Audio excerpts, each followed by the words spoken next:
ఉంటే 5 మంది వచ్చింది. చూడండి ఎంత గొప్ప అదృష్టం ఉంటుందంటే మీరు ఈరోజు ఇలా సామూహిక ధ్యానంలో కూర్చోవాలి. వారంలో ఒకసారి ఇలా సామూహిక ధ్యానంలో కూర్చున్నామంటే మీ అంతా మీ బాడీలో ఉన్న ఎనర్జీ అంతా ఇప్పుడు ఎంత ఏమైంది, నెగిటివ్ అంతా వెళ్ళిపోయింది. మీకు ఎంత మంచి కూర్చున్నారు కదా సార్. అందరూ ఎవ్వరు కళ్ళు జరగకుండా చేతులు తీయకుండా చాలా ప్రశాంతంగా చేసినారు. ఇప్పుడు ఆయన అట్లా చేసింది, వీళ్ళు అట్లా చేసింది. చూడండి అస్సలు కదలకుండా చేయి తీయకుండా నేను చూస్తున్నా గమనిస్తున్నా కానీ తిరిగిలో కానీ ఇలా కానీ అలా చేస్తూ ఉండాలి.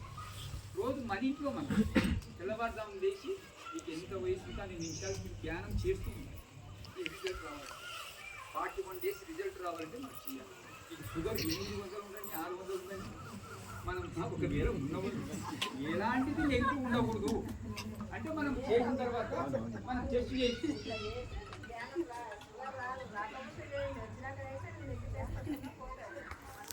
ఎట్లా అద్భుతాలు వస్తుంటాయి మన బాడీకి. ఎందుకోసం రావు అంటే మనం రోజు క్రమం తప్పకుండా ధ్యానం చేస్తూ ఉండాలి. మన బాడీలోకి ఎలాంటి రోగం ప్రవేశించాలి మనం అదొక్కటి గమనించుకొని రోజు మార్నింగ్ లేవగానే బ్రహ్మముహూర్తంలో చేయాలి. 4:30 నుంచి 5:30, 5:30 నుంచి 6:30. దాంట్లో మనం ఖచ్చితంగా చేయాలి. ఎలాంటి మార్పు వస్తుందో మనం గమనించాలి. ఆ బ్రహ్మముహూర్తం అంత బ్రహ్మాండమైనది. మళ్ళీ నైట్ పండుకోతాం మనం ఎలా మనం ఎంతసేపు మనం చేసుకొని మనం పండుకోవచ్చు.